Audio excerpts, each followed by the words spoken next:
Hi everyone, it's Derek from the Are You Ready podcast here, and this is my reaction to the 1-0 win against Kilmarnock in the Premiership today. A great 3 points, certainly nervy towards the end as well, but given the stats against Kilmarnock when we travel to Rugby Park are against us, then certainly it's a fantastic 3 points and puts us in a real good position in the league now, with us being 9 points ahead of Celtic, albeit they've got 2 games in hand, but they still need to win it. The game itself, we made 5 changes from the Poznan game, and quite surprisingly we played, on paper, seemed to be 2 up front with Itten and Morelos playing. It never really worked out that way, to be honest, from what I could see, where Itten was playing more right-hand sided and Morelos he had more of a roaming game, especially when he was still doing his usual getting back, and I think that played a lot into our lack of chances today. Our front line were pretty weak, I felt. Granted, Kilmarnock done what they normally done. They played with 10, sometimes 11 men in their own half. They defended well, absolutely. They stifled a lot of our plays.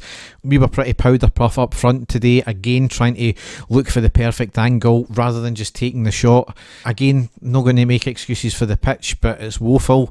I don't know if that played into the minds of any of the players. It really shouldn't, but sometimes it does. But at the end of the day, we got the 3 points, and that is the main thing. Sometimes you're going to need to win ugly. If that was an ugly performance, then fair enough, but certainly in the first half anyway, we completely dominated it without getting into second gear.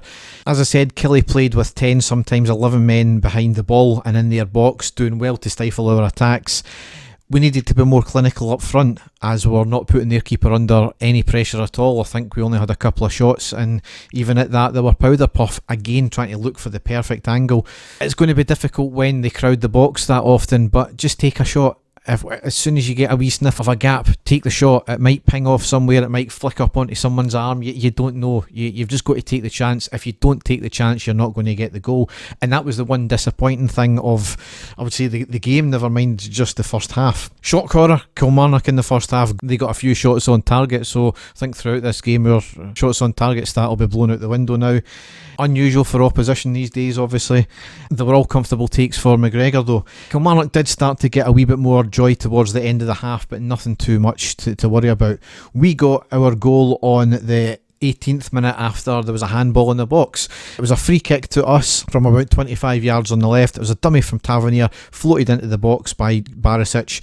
Goldson, I think he got a bit of a head to it, and it hit off the outstretched hand of the defender. I've seen some Celtic fans on Twitter already going mental about the fact that we get another penalty. It doesn't matter how the penalty is given. If it's a stonewaller like this was, it's a stonewaller. You can count up how many times we've got a penalty.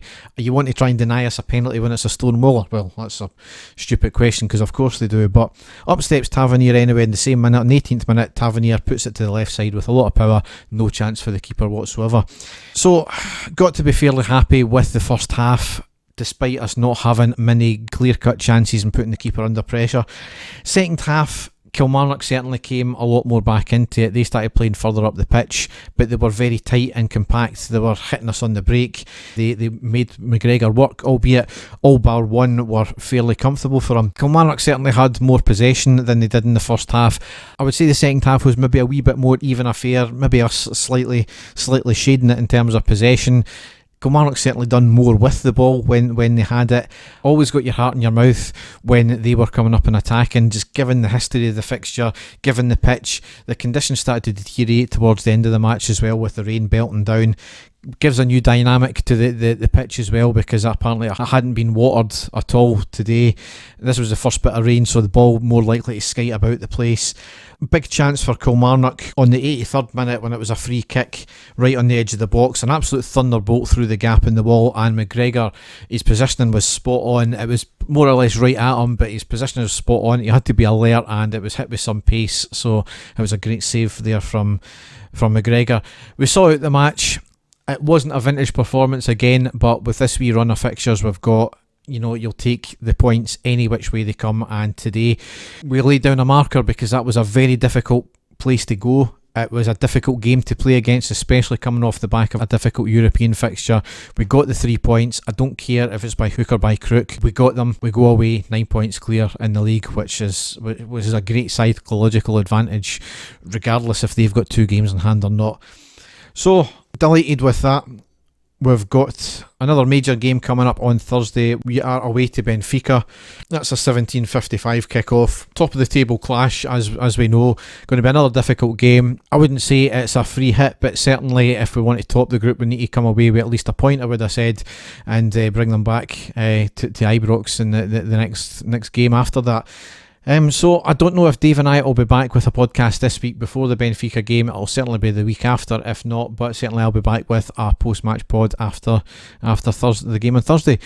So if you want to check out everything else we do, if you go to our website, which is ireadypodcast.wordpress.com, it's still to be updated as per normal, but you can check out some more of our stuff there. So thanks for listening. Have a good rest of your Sunday, and goodbye.